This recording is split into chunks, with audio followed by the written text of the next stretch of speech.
अच्छा बिलाल भाई आपने अनबॉक्सिंग की और ऑनेस्ट रिव्यू दिया हो तो किसी कंपनी ने आपके साथ तो नहीं फड्डा लिया? लेकिन फड्डा तो एक बड़ा छोटा सा वर्ड है। हम्म।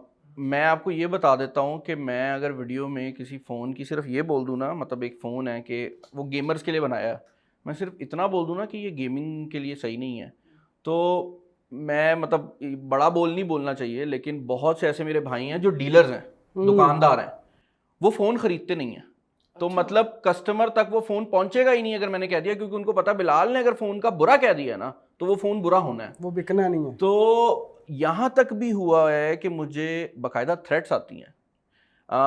मैं आज तो कुदरती तौर पे मतलब आप आए हैं तो यहाँ पे सिक्योरिटी नहीं है, मैं हमेशा सिक्योरिटी के साथ निकलता हूँ क्योंकि मुझे तो बाकायदा थ्रेट्स आई हुई हैं। अभी तक थ्रेट्स आ चुके, हाँ कितनी थ्रेट्स हाँ आ चुकी है? यार मुझे अच्छा फैसलाबाद में ज़्यादा आया करती थी, हम्म। शायद उनको ये लगता था कि फैसलाबाद का लड़का है कुछ कर नहीं पाएगा। हम्म। लाहौर आ गए तो हुआ ये कि अब कंपनियों के दफ्तर भी मुझे पता है, फिर मुझे कंपनी में कौन बंदा किस लेवल पे काम कर रहा है पता लग गया। हम्म। पहले ये होता था कि पीआर कंपनी होती है, हम्म। मतलब जो मेन कंपनी के दरमियान में होती है, तो पहले पीआर कंपनीज के थ्रू बातें फीड की जाती थी ना कि ये हो जाएगा ये हो जाएगा। और एक दो बार तो ये भी हुआ कि पीटीए को मेरा चैनल रिपोर्ट कर दिया गया कि ये बंदा फ़ोन जो है वो कर रहा है और इसका फ़ोन अप्रूव नहीं था और इस तरह की चीज़ें ना। मैं पीटीए के ऑफिस भी गया, वो तो अल्लाह भला करे पीटीए वालों का, वो बड़े अच्छे लोग थे, उनको समझ आई कि क्या हो रहा है, तो उन्होंने कहा आप टेंशन ना लें हम संभाल लेंगे ना। तो बहुत कुछ हुआ है। सिर्फ ये नहीं कि मेरे चैनल के रिलेटेड मेरे दूसरे कारोबारों में भी तंग करने की कोशिश की अच्छा। जाती है। हाँ हाँ, देखिए बात यह है कि अगर मैंने एक फ़ोन को हल्का सा बुरा कह दिया है ना तो करोड़ों की सेल रुक जाती है। ओए। तो मेरी एक वीडियो करोड़ों की सेल रोक सकती है, जिसकी वजह से मुझे बहुत मसले आते हैं और लोगों को ऐसे लगता है कि बिलाल भाई आप खुल के इसको ये नहीं बोल रहे। मतलब मैं काफ़ी बार ना ये तो बोल देता हूँ कि ये फ़ोन गेमिंग के लिए ठीक नहीं है या ये फ़ोन कैमरे के लिए ठीक नहीं है, बट मैं ओपनली उतना नहीं जाता। उसकी वजह ये है कि बहुत देख के चलना पड़ता है आपको, बहुत ज़्यादा मसले आते हैं। तो ये यानी तो कि है। मुश्किल काम है ये भी, आसानी हाँ हाँ, वाला बहुत कोई बहुत काम नहीं, जिम्मेदारी वाला आसान नहीं। काम है। और पाकिस्तान में रहते हुए तो बहुत जिम्मेदारी वाला काम है। मैं कुछ टाइम के लिए, कुछ साल के लिए दुबई शिफ्ट हो गया था, अच्छा। तो बड़ा रिलैक्स हो गया था उस टाइम पे कंटेंट ना, क्योंकि कोई बात करता भी तो मैं कहा मैं तो दुबई बैठा हूँ। हम्म। लेकिन जब मैं पाकिस्तान में रह के काम करता हूँ तो बहुत ज़्यादा मसले आते हैं। यानी कि आप अंदाज़ा करें कि किस तरह ईमानदारी के साथ काम आप यूट्यूब पे भी कर रहे हैं, तो आपको थ्रेट्स हैं और ये वाकई बड़ी बात, और ये आज आपने बता दी है। मैंने मैंने आज से पहले कभी किसी को नहीं बताया हुआ, क्योंकि मेरी आदत है कि मैं ना कंट्रोवर्सी से भागता हूँ। मैं मतलब मुझे अगर कोई बंदा, मतलब मुझे पता भी होगा ना कि मैं अगले बंदे के ऊपर कीचड़ उछाल सकता हूँ, तो मैं फिर भी नहीं करूँगा। मैं कहता हूँ कि यार बात वही होती है कि आप किसी पे फेंकते हो ना, आप पे वापस आता है। तो मैंने आज तक कभी पब्लिकली ये बात एक्सेप्ट नहीं की थी, लेकिन ये होता है। अब कम चलें। हो गया, पहले ज़्यादा होता बहुत सारे लोग आपकी वीडियोस देखते हैं, आपकी वीडियोस देखने के बाद मोबाइल ख़रीदते हैं। आजकल पाकिस्तान के अंदर जो मोबाइल मार्केट ने जो जंप लिया हुआ है ना, पहले ये होता था कि कोई भी दुकानदार अगर मोबाइल बेचता था ना तो एक कंपटीशन था और वो कम से कम प्राइस में देता था। अब 60,000 का फ़ोन होता है, वही फ़ोन 67,000, 70,000, 80,000 में मिल रहा है। क्या वजह है? भाईजान। इसकी बड़ी सिंपल सी वजह यह है कि अगर आप पीछे जाए ना थोड़ा सा, तो पहले कोविड आ गया। बिल्कुल। कोविड ख़त्म हुआ तो हुकूमत के जो थे पीटीए टैक्सेस वो बढ़ गए। वो पीटीए टैक्सेस वाली चीज़ पे लोग नॉर्मल हुए तो इंपोर्ट बैन आ गया। तो कहने का मकसद ये है कि डीलर हजरात को ये बात पता है कि पाकिस्तान की मार्केट स्टेबल नहीं हो रही और ऊपर से ऊपर जा रही है। तो हर बंदा जो स्टॉक रोक के बैठा होता है उसको ये डर होता है कि भाई मैं आज अगर ये फ़ोन 60,000 का 60,000 का ही भेज देता हूँ, कल मुझे नहीं मिलना। हम्म। तो वो कुदरती तौर पे एक साइकिल बन गया है जहां पर अब हर बंदे को लगता है कि भाई जो चीज़ आज खरीद लो कल महंगी हो ही जानी है। हो ही तो जाएंगे। उसकी वजह से वो साइकिल ही कंटिन्यू हो रहा है। और दूसरा मसला ये भी है कि यहाँ पर स्टॉक्स के भी काफ़ी इश्यूज रहते हैं। अब तो खैर बेहतर हो गई है सिचुएशन, थोड़ी स्टेबिलिटी की तरफ जा रहे हैं हम।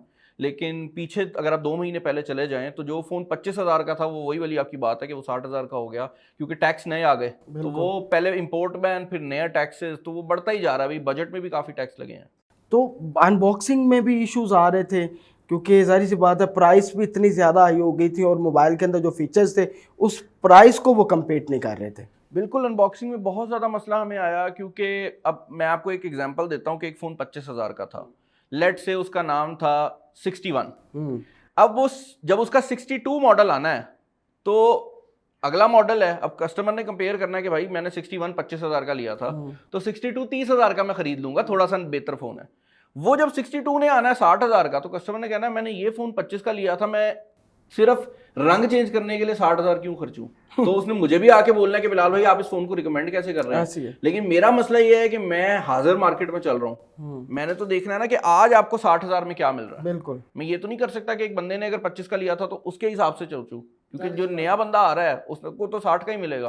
तो वो उस टाइम मेरे लिए भी बड़ा मुश्किल हो गया था कि अब 60,000 का फोन मैं रिकमेंड करूं या ना करूं। बिल्कुल। तो वो एक मसला आया है, लेकिन अब चीजें स्टेबिलिटी की तरफ जा रही हैं। ये अभी आपके पास जो मोबाइल पड़े हैं, ये मैं अभी ये वाला फ़ोन, ये दुनिया का सबसे स्लिम फ़ोन है जी। बिल्कुल जी। और इसके हवाले से बताएं आप। सर ये हम लोग जब दुबई गए थे तो उससे पहले हम सिर्फ पाकिस्तानी मार्केट में थे, बट अब अल्हम्दुलिल्लाह हमारा चैनल दुबई और मिडल ईस्ट की मार्केट में भी एक बड़ा चैनल है। अच्छा। तो हम उन मार्केट्स के जो ब्रांड्स हैं उनके साथ भी काम करते हैं। तो ये ऑनर का जो अरेबिया है, मतलब जो दुबई वाले ऑनर है, उसने हमें भेजा था।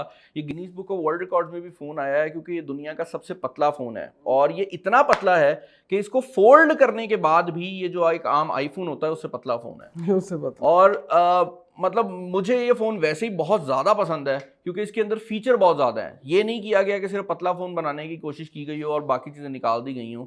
डिस्प्ले बहुत अच्छा है, इसकी बाहर वाली स्क्रीन भी इतनी बड़ी है कि आप नॉर्मल फ़ोन की तरह इसको इस्तेमाल कर सकते हैं। कैमरे बहुत अच्छे हैं, तो ये one of the nicer phones है। हम लोग यूजुअली ये करते हैं कि फ़ोन्स पीछे स्टोरेज में रख देते हैं, लेकिन ये जो फ़ोन इस टाइम आपको नज़र आ रहे हैं ना किसी वजह से मेरे करीब के फ़ोन हैं या आजकल में कहीं पे लॉन्च हो रहे हैं, इसीलिए यहाँ टेबल पे पड़े हैं। अच्छा, वैसे बिलाल भाई इसकी प्राइस क्या है और पाकिस्तान में ये मिल जाएगा? सर पाकिस्तान में मिलता ज़रूर है, लेकिन ये पाकिस्तान में आपको ग्रे मार्केट में मिलेगा, यानी कि वो जो बाहर से कोई आया लेके तो वो लेके आ गया, ऑफिशियली लॉन्च नहीं हुआ।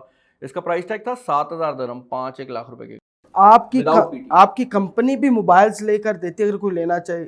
नहीं, हम लोग ऐसा काम नहीं करते, क्योंकि उसमें फिर मसला वही आ जाएगा कि एक कॉन्फ्लिक्ट ऑफ इंटरेस्ट बन जाता है ना। देखिए, मैं एक फ़ोन है किसी भी कंपनी का, यही फ़ोन ले लें आप, अगर मेरी कंपनी ये बेच रही है तो मेरा दिल होगा कि मैं इसकी तारीफ़ें करूँ, बिके सारी सी बात। फिर मेरा दिल नहीं होगा कि ये ना बिके। तो फिर हम इसलिए लोगों को ये बात नहीं पता, हमने शुरू में सेल्स लगाई, 9 मिनट के अंदर आप यकीन करें फ़ोन आउट ऑफ स्टॉक हो जाते थे। लेकिन हमने वो सेलें अब कम कर दी हैं। अब हम करते हैं, लेकिन तब करते हैं जब हमें पता हो कि कंपनी ने कोई स्पेशल एडिशन फ़ोन निकाला है। ऐसे ही है। मतलब आप ये समझें कि जो लास्ट फ़ोन हमने किया था, वो जब हमने किया था तो वो 51,000 का लॉन्च हुआ था। अच्छा। आज वो फ़ोन, ये मैं बात कर रहा हूँ 1.5 साल पहले की, 1.5-2 साल पहले की, आज भी वो फ़ोन यूज्ड में 70,000 का बिक जाता है। वाह। तो वो जब उस लेवल की कोई डिवाइस आती है जिस पे मैं कह सकूं कि मैं अपना नाम लगा सकता हूं, तो मैं वो तभी करता हूं, वरना नहीं करता। अच्छा, वैसे किटें बिक रही हैं आजकल पाकिस्तान में। आप चले जाएं लाहौर के अंदर, किटें बिक रही हैं। कभी गूगल पिक्सल 5 है, 4 XL है, उसको पैच के साथ बेचा जा रहा है। और पैच क्या सही चीज़ है, नहीं सही चीज़? और जो किटें आ रही हैं तो उसमें कितना को ट्रस्ट करना चाहिए जो हमारे ख़रीदने वाले बायर्स हैं? सर बात यह है कि पैच आपके मोबाइल की सिक्योरिटी को तो हर्ट करता है।